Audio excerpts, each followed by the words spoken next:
ሰላም ለእናንተ ይሁን የኢትዮጵያን ኦንላይን ለርኒንግ የዩቲዩብ ቻናል ተከታታዮች እንዴት አላችሁ? በዚህኛው ቪዲዮ ላይ ግሬድ 11 ዩኒት 5 ሳውዘርን አፍሪካ ሂስትሪ ሳውዘርን አፍሪካን ወይም ደግሞ ደቡብ አፍሪካ ክፍልን እንመለከታለን ማለት ነው። ባለፉት በደንብ ስለ ዌስተርን አፍሪካ፣ ስለ ሴንትራል አፍሪካ፣ ስለ ማዕከላዊ አፍሪካ በደንብ ተነጋግረናል። በዚህኛው ርዕስ ላይ ደግሞ ስለ ደቡባዊ አፍሪካ ክፍል በደንብ የምንማማር የምንነጋገር ይሆናል። ነገር ግን ወደ ቪዲዮ ከመግባታችን በፊት አዲስ ቻናል በኢትዮጵያን ኦንላይን ለርኒንግ ስር የተከፈተ ቻናል አለ። እሱም ኢትዮ ኢዱ የሚባል ቻናል ሲሆን ሊንኩን እንዲሁም ደግሞ የተለቀቀውን ቪዲዮም ሊንኩን ዲስክሪፕሽን ላይ አስቀምጥላችኋለሁ። አዲሱን ቻናል ሰብስክራይብ በማድረግም የተለያዩ ያጠናን መንገዶችን የሚጠቅሙ አዲስ የተለቀቀው ቪዲዮ የሚጠቅሟችሁ በጣም ውጤታማ የሚያደርጉ ያጠናን መንገድ ነው እና እንዲሁም ደግሞ የተለያዩ የፈተና ጥያቄዎችን በዚህ በአዲሱ የኢትዮ ኢዱ ቻናል ላይ የምንሰራ ይሆናል። ሊንኩን ዲስክሪፕሽን ቦክስ ላይ አስቀምጥላችኋለሁ ማለት ነው። አዲሱን ቻናላችን ሰብስክራይብ ያርጉ፣ ሼር ያርጉት፣ እንዲሁም ደግሞ ላይክ እና ኮሜንት በማድረግም አዲሱም እንዲሁም ደግሞ ይሄኛውም እድገት እንዲያደርግ አስተዋጽኦ እንድታደርጉ በትህትና ጠይቃችኋለሁ ማለት ነው። ወደ ርዕሳችን እንመለሳለን። So far we have seen some of the center of culture and civilization of the ancient and medieval world that flourished in North, East, West and Central Africa. ያው ባለፉት ርዕሶች ላይ ሶፋር ማለት ነው ባለፈው በተማማርነው ላይ ስለ ሴንተር ኦፍ ካልቸር የተለያዩ ስልጣኔና ባህል ማዕከላት በነበሩ በጥንቱና እንዲሁም ደግሞ በመካከለኛው ዘመን ላይ በሰሜን በምስራቅ እንዲሁም ደግሞ በምዕራብ እና በማዕከላዊ አፍሪካ ላይ ፍሎሪሽ ያደረጉ የተለያዩ ስልጣኔዎችን እና ካልቸሮችን ባህሎችን ተመልክተናል ማለት ነው ባለፉት። Under this subshame we will look into the stars and peoples of developed culture and government structure in Southern Africa.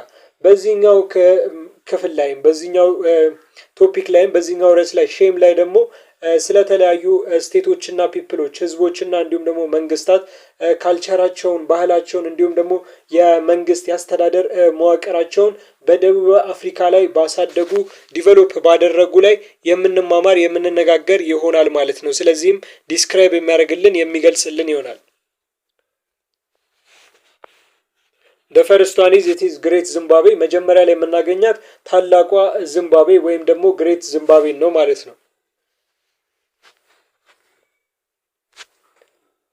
Archaeological excavation in what is today South Central Africa revealed looming stone-built walls, large palaces and cone-shaped towers that were once part of a powerful and prosperous capital of an advanced inland empire. የተለያዩ አርኪኦሎጂካል ኤክስካቬሽኖች የስነ ቁፋሮ ውጤቶች እንደሚያሳዩት በአሁን ሰዓት ላይ ሳውዝ ሴንትራል አፍሪካ የሚባለው ወይም የደቡብ አፍሪካ ማዕከላዊ ክፍል በጣም ትልልቅ የነበሩ ሉሚንግ ስቶን ቢልት ዋሎች ትልልቅ ቀጥ ብለው የቆሙ የድንጋይ ቤቶች የድንጋይ ግንቦች እና ትልልቅ ቤተ መንግስቶች ላርጅ ፓላስ እና የኮን አይነት ቅርጽ ያላቸው ታወሮች እንዳለ አመላክቷል ወይም ደግሞ እነዚህን ገልጧል ሪቪል አድርጓል የተለያዩ አርኪኦሎጂካል ኤክስካቬሽን። ይህም ፓወርፉል በጣም ሀያል የነበረና እንዲሁም ፕሮስፐረስ የሆነ ካፒታል ሀገር እንደነበረ ይህም አድቫንስድ የሆነ ኢንላንድ ኢምፓየር የውስጥ የሆነ ትልቅ የሆነ ልህቀት ያለው አድቫንስ የሆነ ትልቅ የሆነ ስርወ መንግስት እንደነበር ሀያል እንደነበርና ሀብታም የነበረ መንግስት ሀገር እንደነበር ያመላክታል ማለት ነው ያሳያል። እንደነዚህ አይነት የተለያዩ አርኪኦሎጂካል ኤክስካቬሽኖች ወይም ደግሞ ላርጅ ስቶን ቢልት ዋልስ ኤንድ ላርጅ ፓላሶች። This is the site where the civilization of Great Zimbabwe was thrived. ይህም ሳይት ይህም ቦታ ግሬት ዚምባብዌ ወይም ደግሞ ታላቋ ዚምባብዌ ትራይቭድ ያደረገችበት የተነበረችበት ቦታ ይህም ስልጣኔ የነበረችበት ቦታ ነው ማለት ነው።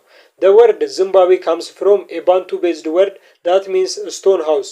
የዚምባብዌ ወርዱ ባንቱ ቤዝድ የሆነ ወርድ ሲሆን የባንቱን ቋንቋ መሰረት ያደረገ ቃል ሲሆን ይህም ስቶን ሃውስ የድንጋይ ቤት እንደማለት ነው። ይህም አብዛኞቹ የድንጋይ ቤቶችን ከታች እስከዛሬ ድረስ ያሉ የድንጋይ የተለያዩ ዋሎችን ከታች ባለው ፎቶ ላይ በደንብ እንመለከተዋለን። ነገር ግን ዚምባብዌ የሚለው ስሙ ራሱ ድንጋይ ቤት እንደማለት ነበር ማለት ነው። In fact, Great Zimbabwe was built by a succession of Bantu speaking peoples apparently by the Shona who settled in the region between 900 up to 1500 Anano domain. በዋናነት ስንመለከት ግሬት ዚምባብዌ ወይም ደግሞ ታላቋ ዚምባብዌ ቢልት ያደረጓት የገነባት የተለያዩ የባንቱ ተነጋሪ የሆኑ ህዝቦች ሲሆኑ እነዚህም በዋናነት ሾና የሚባሉ ህዝቦች ነበሩ።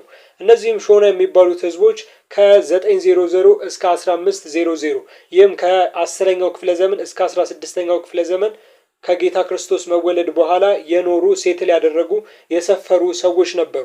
This new comes brought iron mining method and improved farming skills. Early settlers raised cattle and built stone enclosure to protect their livestock.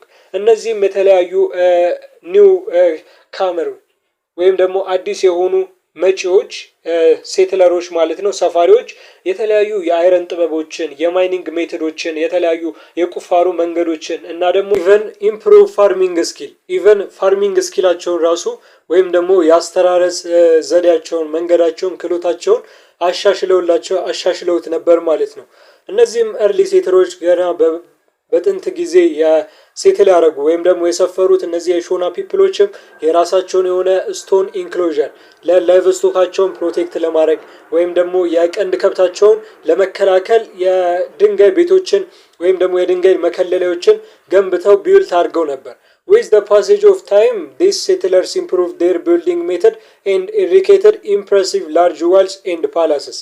ጊዜ እየሄደ በሄደ ቁጥርም እነዚህ ሴትለሮች እነዚህ ሰፋሪዎችም የቢልዲንግ ሜቶዳቸውን የግንባታ ዘዴያቸውን ኢምፕሩቭ ያደረጉ ያሻሻሉ ሲሆን ኢቨን በጣም ኢምፕሬሲቭ የሆኑ ላርጅ ዋሎችን በጣም ትልልቅ የሆኑ ግንቦችንና እንዲሁም ፓላሶችን ቤተመንግስቶችን ኢሪኬት ሊያደርጉ ሊያቆሙ እንዲሁም ደግሞ ሊሰሩ ችለው ነበር ማለት ነው።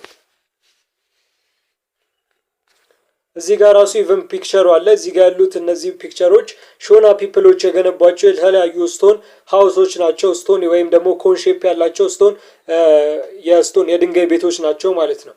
The capital reached its height by the dawn of the 14th century, probably about 1300 AD.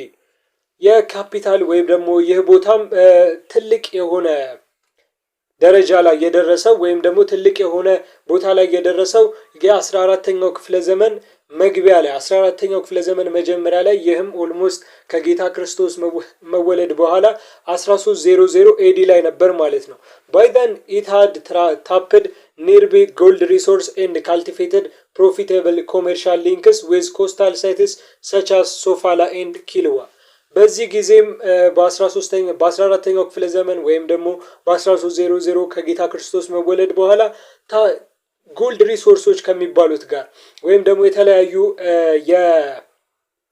የወርቅ ምንጭ ወይም ደግሞ ሀብት ካለበት ቦታዎች ላይ ታፕድ የሚያደርጉ የሚወስዱ ሲሆን በጣም ኮስታል ሲቲዎች በኮስታል ሲቲ ላይ በተነጋገርንበት ላይ ወይም ደግሞ የጠረፍ ሀገራት ብለን በተነጋገርንበት ላይ እነ ሶፋላና ኪሎዋን ጠቅሰን ነበር። ኢቭን ከነ ሶፋላና ከነ ኪሎዋ ጋር ራሱ ፕሮፊታብል የሆነ በጣም አትራፊ የሆነ የንግድ ግንኙነት ነበራቸው ወይም ደግሞ ካልቲቬት ያደረጉ ይወስዱ ነበር ማለት ነው። የግሬት ዚምባብዌ ኦልሞስት ትልቅ ደረጃ በደረሰችበት ጊዜ archaeologists have found beads from the India and proclaimed from China showing the Great Zimbabwe was part of a trade network that reached across Indian Ocean. የተለያዩ የመሬት ቆፋሪ አጥኚዎችም አርኪኦሎጂስቶችም የተለያዩ ቢዶችን የመጋጋጫ እቃዎችን እና እንዲሁም ፕሮክሌን የሚባል በቻይና እና እንዲሁም በኢንዲያ ላይ ያገኙ ሲሆን ይህም ግሬት ዚምባብዌ ወይም ታላቋ ዚምባብዌ ኢንዲያን ኦሽን አክሮስ የሚያደርግ ንግድ እንደነበራት ወይም ደግሞ የትሬድ ኔትወርክ የንግድ መስመር እንደነበራት የንግድ ግንኙነት እንደነበራት የህንድ ውቅያኖስን ተሻግሮ የሚሄድ ንግድ እንደነበራት ያሳያል ያመላክታል። ኢቨን ከኢንዲያ እና ከቻይና ጋር እስኪኖራቸው ድረስ ማለት ነው በዛ ጊዜ ትልልቅ የነበሩ ሀገራት ስለሆኑ moreover they have found artifacts that indicate the presence of artisan in Great Zimbabwe skilled at making jewelry and weaving cotton clothes. ከዚህም በተጨማሪ የተለያዩ አርቲፋክቶች ባይ ዘ ዌይ አርቲፋክት ፊቸር እና ኢኮፋክት የሚባል አለ። አርቲፋክት ሲሆን ቅርሱ ወይም ደግሞ ያለው ቅርስ ይንቀሳቀሳል ከቦታ ቦታ ማንቀሳቀስ ይቻላል እንዲሁም ደግሞ ያለፈም ጊዜ የተጠቀሙበት ነው የአርቲፋክት ይባላል።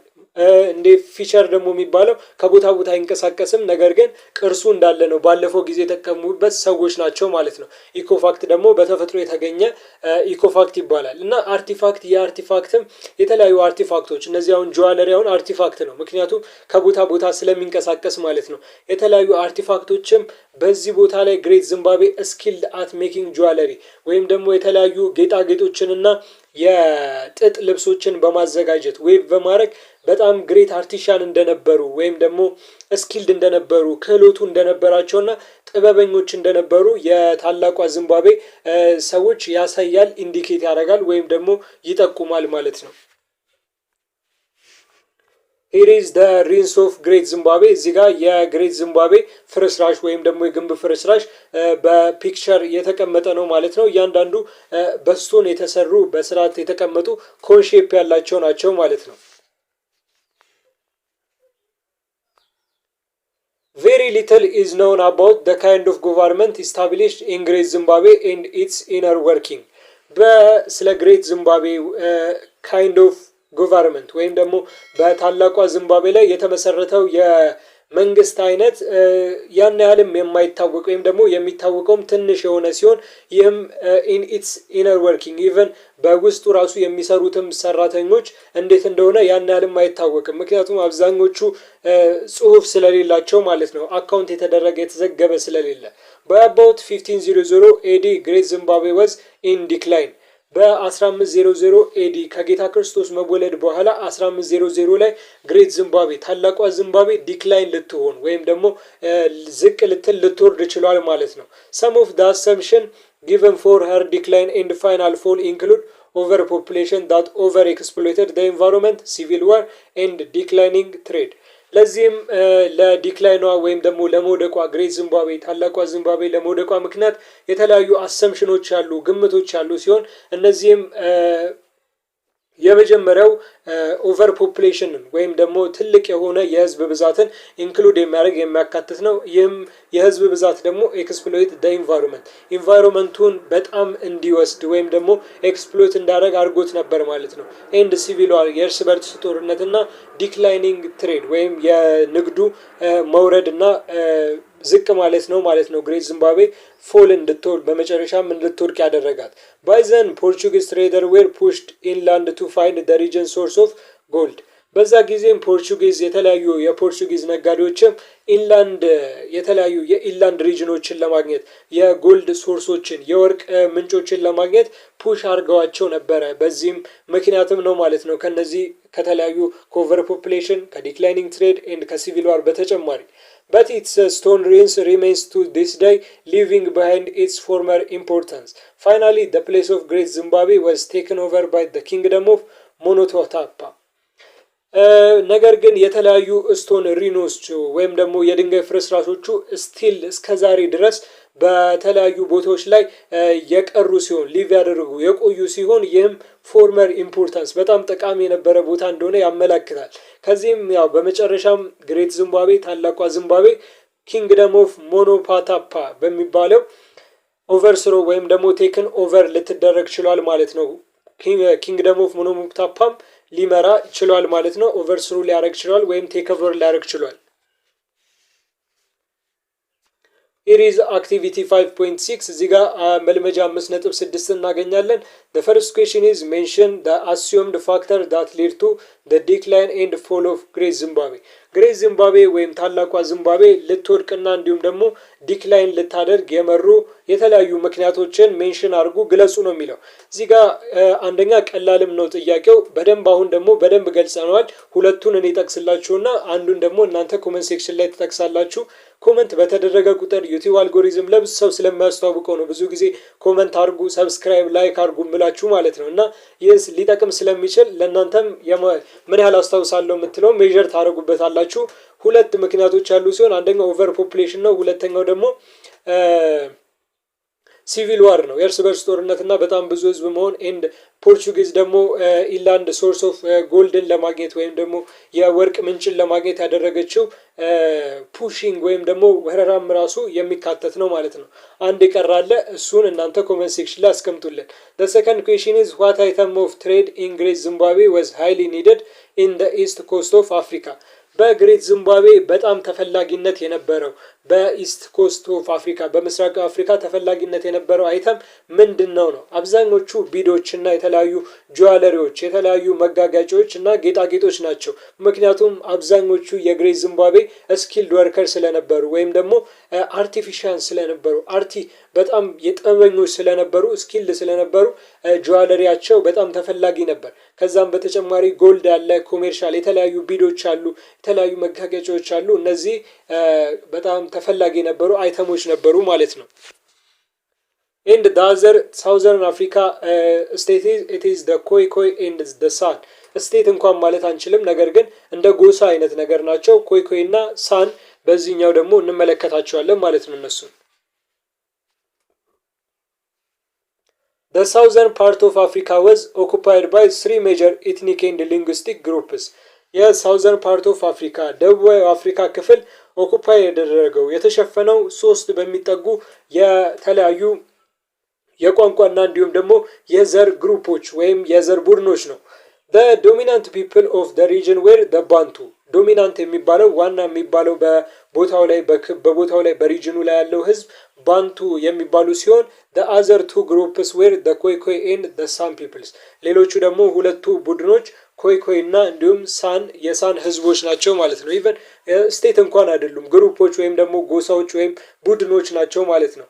The language of the two peoples are grouped under the Khoisan language superfamily. In this subsection we will focus on the Khoikhoi and the San. የነዚህ ሁለት ህዝቦች ወይም ደግሞ ግሩፖች የነዚህ ሁለት ህዝቦችም ላንጉጃቸው ቋንቋቸው የሚጠቃለለው የኮይሳን ላንጉጅ ሱፐር ፋሚሊ ላይ ያው በአፍሪካ ላንጉጅ ላይ አፍሮኤዥያቲክ ኒሎ ሳሃራን ኒጀር ኮንጎና ኮይሳን የሚባል ላንጉጅ ፋሚሊ እንዳለ ተመልክተናል ባለፈው የተለያዩ ሌሰኖች ላይ እና የነዚህ ቋንቋ የሚጠቃለለውን ከኮይሳን ላንጉጅ ሱፐር ፋሚሊ ነው ማለት ነው እና በዚህኛው ሴክሽን ላይ በዚህኛው ከፓርት ላይ የኮይኮይ እና እንዲሁም ደግሞ የሳንን በደንብ ፎከስ አድርገን ትኩረት ሰጥተን የምንመለከታቸው ይሆናል ማለት ነው። By the time southern and western South Africa was colonized by European settlers in the 7th century, the Khoikhoi were economically pastoral. በሳውዘርን እንዲሁም ደግሞ በዚህ ጊዜ ማለት ነው በ17ኛው ክፍለ ዘመን ማለትም አብዛኞቹ የሳውዘርን እና የዌስት ሳውዝ አፍሪካ የደቡባዊና እንዲሁም ደግሞ የደቡባዊ ክፍል ሆኖ ዌስት ምዕራቡ ክፍል የአፍሪካ ክፍል በኢሮፒያን ሴትለሮች በአውሮፓ ሰፋሪዎች ኮሎናይዝ ተደርጎ ቀኝ ግዛት ተገዝቶ ነበር በ17ኛው ክፍለ ዘመን ማለት ነው። በኮይኮይ እና የኮይኮይም ግሩፖች ወይም ደግሞ ህዝቦችም ደግሞ ኢኮኖሚያቸው ፓስቹሪያል ወይም ደግሞ ከብት መጠበቅ ከቦታ ቦታ ከብቶችን የቀንድ ከብት በማዘወር ከብቶችን መጠበቅና መሸጥ ነበር ማለት ነው። The white settlers called them Hottentots, which is now derogatory or offensive. የዋይት ሴትለሮችም ወይም ደግሞ የነጭ ሰፋሪዎችም እነዚህን ሆተንተስ የሚሏቸው ሲሆን እነዚህም በአሁኑ ሰዓት ነው ዴሮጌተሪ ወይም ደግሞ ኦፌንሲቭ እንደማለት ነው ትርጉሙ ማለት ነው አናዳጅ ወይም ደግሞ አስቆጪ ያው ኦልሞስት ያን ያህልም ያልሰለጠኑ ስላልነበር በዛ ጊዜ ነጮች ደግሞ ኦልሞስት ትንሽ ይቀድሟቸዋል እነሱን ስለዚህ ኦፌንሲቭ ይሏቸው አናዳጅ ወይም ደግሞ ዴሮጌተሪ ወይም ሆተንተስ ይሏቸው ነበር ማለት ነው እነዚህን ኮይሳን የኮይኮይን ህዝቦች The majority of the remaining Khoikhoi people live in the southern part of Namibia and the term has been extended to include the culturally mixed descendants of the original Khoikhoi who are now scattered throughout the southwestern part of South Africa. ማጆሪቲው ወይም ደግሞ አብዛኛው የኮይኮይ ህዝብ የሚኖረው በናሚቢያ ደቡባዊ ክፍል ሳውዘርን ፓርት ላይ ሲሆን ይህም ቴሪቶሪውን ወይም ደግሞ ድንበሩን ኤክስቴንድ የሚያደርገው የሚዘረጋው ከተለያዩ የባህል ቅልቅል ካላቸው ምንጫቸው ኮይኮይ ከሆነ ህዝቦች ጋር ነው ኤክስቴንድ ያደርጋል እነዚህን ቦታዎች ይሸፍናል እነዚህ ህዝቦች የሚኖሩበት ሚክስድ ካልቸር ያላቸው ከኮይኮይ ጋር ምንጫቸው ኮይኮይ ነው ነገር ግን ሌላ ቦታ በመሄዳቸው ምክንያት ባህሉ ቅልቅል አለበት እና እነዚህን ኢንክሉድ ያደርጋል ወይም ደግሞ ያካትታል ማለት ነው ይህ የኮይኮይ ማጆሪቲ ወይም ደግሞ ህዝቦች ማለት ነው እና ይህም በአሁን ሰዓት ማለት ነው ኢናው ስካተርድ የሆነው የተበታተነ ሲሆን ይህም የተበታተነው በደቡባዊ ክፍል ወደ ሳውዝ ዌስተርን ደቡብ ምዕራብ አካባቢ ነው ማለት ነው። ሳውዘርን አፍሪካ ነው። ነገር ግን የሳውዘርን አፍሪካ ደቡባዊ ምዕራብ አካባቢ ስካተር አድርገው ተበታትነው ነው የሚኖሩት ማለት ነው በአሁን ሰዓት። The Khoikhoi were related to two neighboring peoples, the San, Bushman, European version of the San, which is now a pejorative of insult. የኮይኮይ ሪሌት የሚሆኑት የሚያዙት ከሁለት ኔበሪንግ ፒፕሎች ወይም ደግሞ የጎረቤት ህዝቦች ሲሆኑ እነዚህም ሳን የሚባሉ ነበሩ። እነዚህን ኢሮፒያን ቨርዥን ወይም ደግሞ በኢሮፒያን ቨርዥን ሳን ማለት ቡሽማን እንደማለት ነው፣ የዱር ሰው እንደማለት ነው። አብዛኞቹ ያው ያልሰለጠኑ ስለነበሩ ኢቨን ሃንተር እያደኑና እንዲሁም ደግሞ እየለቀሙ ነበር የሚበሉት እና በጣም ኢቨን ኢንሰልት እስከመሆን ድረስ ማለት ነው፣ ስድብ እስከመሆን ድረስ ሆኖ ነበር። ኢሮፒያን እንደዚህ እያሉ ነበር የሚጠሯቸው። ኤንድ ደ ባንቱ ከዚህም በተጨማሪ ሁለተኛው ከሳን በተጨማሪ ባንቱ ነበር። ሁለቱ ኔበሪንግ ፒፕሎች ወይም ደግሞ የሁለቱ ጎረቤት ህዝቦች ናቸው ማለት ነው የኮይኮይ። ኦሪጂናሊ the Khoikhoi were hunters. Gradually they abandoned hunting and started cattle herding. በዋናነት ኮይኮይ ወይም ደግሞ የኮይኮይ ህዝቦች ሃንተር ሲሆኑ አዳኞች ሲሆኑ ነገር ግን ቀስ በቀስ ወደ ሃንቲንጉን ወደ ካትል ሄርደሪንግ ወይም ደግሞ ከብቶችን ወደ መጠበቅ ጀምረው ነበር ከሃንቲንጉን በተጨማሪ ማለት ነው። Beginning from 1300 or 14th century, the Khoikhoi expand from what is now Botswana, and by the 15th century, they were already well established in southern Africa. በ13ኛው በ1300 መጀመሪያ ወይም ደግሞ በ14ኛው ክፍለ ዘመንም ኮይኮይ የራሳቸውን የሆነ ኤክስፓንድ ወይም ደግሞ ቴሪተሪያቸውን ድንበራቸውን ወደ ቦትስዋና በአሁኑ ሰዓት ቦትስዋና ወደምንላት ቦታ ያስፋፉ ሲሆን በ15ኛው ክፍለ ዘመንም በሳውዘርን አፍሪካ ላይ በደቡብ አፍሪካ ክፍል ላይ ዌል ኢስታብሊሽድ ወይም ደግሞ በጣም የተመሰረቱ ግሩፖች ወይም ስቴቶች ነበሩ ማለት ነው። however the Khoikhoi had been under strong pressure from both the Dutch settler and the Bantu people. ነገር ግን ኮይኮይ ከደች ሴትለሮች በዙሪያው ካሉ ከደች ሰፋሪዎች እንዲሁም ደግሞ ከባንቱ ህዝቦች ስትሮንግ የሆነ ፕሬሸር ወይም ደግሞ በጣም የጠነከረ ውጥረትና ፕሬሸር ግፊት ገጥሞት ነበር በዚህ መስፋፋቱ ምክንያት ማለት ነው። ምክንያቱም ማንም ቢሆን የራሱን የሆነ ሀብት ለሌላ ሰው ሊሰጥ አይችልም። የራሱን ሀብት ይጠብቃል፣ የሌላውንም ከቻለ ደግሞ ይወስዳል ማለት ነው። በዚህም ነው ስትሮንግ የሆነ ፕሬሸር ሊያጋጥመው የቻለው። consequently they become a minority group in the most inhospitable part of the Kalahari desert. ይህንንም ተከትሎ በማይኖሪቲ ግሩፕ ትንሽ የሆኑ ቡድኖች የሆኑ ሲሆን ይህም በካላሃሪ ዴዘርት በጣም በማይመቸው የካላሃሪ በረሃ ላይ የሚኖሩ ሆነው ነበር ማለት ነው።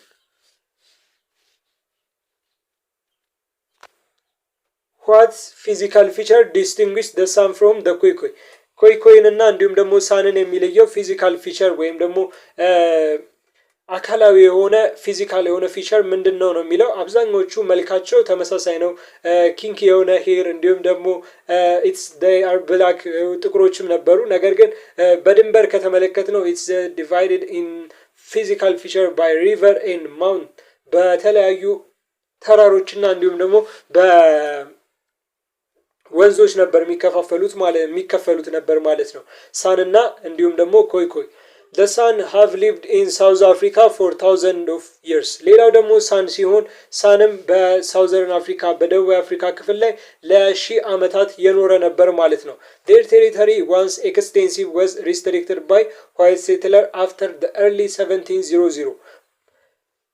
ቴሪተሪያቸው ወይም ደግሞ ድንበራቸውም እስከ በ1700 ወይም 1700 እስከነበረበት ጊዜ ዋይት ሴትለር እስከመጡበት ጊዜ ድረስ ሪስትሪክትድ የተገደበ ነበር። ሪስትሪክትድ የተደረገ በዋይት ሴትለሮች ወይም ደግሞ በነጭ ሰፋሪዎች እስከ 1700 ድረስ የተገደበ ነበር ቴሪተሪያቸው ማለት ነው። By the time the San lived as hunter-gatherer, they were organized into a small group or bands of about 10 families. በዛ ጊዜም በ17ኛው ክፍለ ዘመን በፊት ጊዜም ሳን ወይም የሳን ህዝቦች የሚኖሩት ሃንተር ጋዘረር ኢኮኖሚያቸው ኦልሞስት እንደ ጥንቶቹ ዝንጀሮ በነበረበት ጊዜ አለ የሚባለው ኢኮኖሚ ሃንተር አድኖና እንዲሁም ደግሞ ሰብስቦ መብላት ሲሆን ኦርጋናይዝ የሚሆኑት የሚደራጁትም በተለያዩ ስሞል ግሩፖች ወይም በትንንሽ ቡድኖች ነው ወይም ደግሞ ባንዶች ነው። እነዚህም ቡድኖች ደግሞ 10 ፋሚሊዎችን 10 ቤተሰቦችን የሚያጠቃልሉ ነበሩ ማለት ነው። በዚህም ስቴጅ ላይ አዲስ ስቴጅ women gathered wild plants and fruits while men killed animals with light bows and poison tipped arrows። በዚህ ጊዜም women ወይም ደግሞ ሴቶች የተለያዩ የዱር እጽዋትንና ፍራፍሬዎችን ጋዘር ሲያደርጉ ሲለቅሙ፣ ወንዶቹ ደግሞ የተለያዩ አኒማሎችን የዱር እንስሳዎችን እንዲሁም ደግሞ እንስሳዎችን ላይት ቦዎችን በጣም ስለት ያላቸው ቀስቶችንና እንዲሁም ደግሞ ፖይዝን የሆነ መርዝ ያላቸው አሮች መርዝ ያላቸው ቀስቶችንና እንዲሁም ደግሞ በጣም ጥሩ ተደርገው የተሰሩ ደጋኖችን በመጠቀም ነበር አኒማሎችን ይገላሉ ኪልድ ያደርጋሉ ማለት ነው። the sun sometimes lived in cave or treacherous shelter and wore short aprons and sandals made of skin። ደሳንም የሚኖሩትም በሊቭድ የሚያደርጉት በዋሻዎች ላይ ሲሆን ይህም አንዳንድ ጊዜ ትሬቭድ ሼልተር ወይም ደግሞ የተለያዩ መጠለያዎችን ጥቂት የሆኑ ቋሚ ያልሆኑ መጠለያዎችን ይሰሩ ነበር። የሚለብሱትም የተለያዩ መታጠቂያንና እንዲሁም ደግሞ ሳንደርስ ሜድ ኦፍ ስኪን ከቆዳ የተሰራ መታጠቂያን የሚያደርጉ ሲሆን ከዛም በተጨማሪ የራሳቸው የሆነ ነጠላ ጫማም ነበራቸው ማለት ነው። the sun are distinguished by their short head, yellow and copper skin color and kinky hair። ሳኖችም ከተለያዩ ሾርት ከሆነ ሄድ ወይም ደግሞ ትንሽ በሆነው ቁመታቸው ቢጫና እንዲሁም ደግሞ ኮፐር በሆነው ስኪናቸው በጣም ሻካራ በሆነው ቆዳቸውና ከለርድ ወይም ደግሞ ኪንኪ በሆነው ሄራቸው ምንም ትንሽዬ በሆነችው ጸጉራቸው የሚታወቁ ወይም ደግሞ ዲስቲንጉሽ የሚሆኑ ከሌላው የሚለዩ ነበሩ ማለት ነው። this is all about today's lesson የኛው ስለ ዛሬ የምናቀርበው ሌሰን ነው ማለት ነው። ቪዲዮውን እስከ መጨረሻው ድረስ ስለተከታተላችሁት እናመሰግናለን። አዲሱን ቻናላችንንም ሰብስክራይብ በማድረግ ለጓደኞቻችሁም ሼር በማድረግ በማስተዋወቅም እድገት እንዲያሳይ አስተዋጽኦ እንድታደርጉ እንጠይቃችኋለን። ላይክ አድርጉት። በዚሁ ይቀጥል ወደነዋል የምትሉ ከሆነ ማለት ነው። እናመሰግናለን። ቸር ቆዩልን። ሰላም ሁኑ።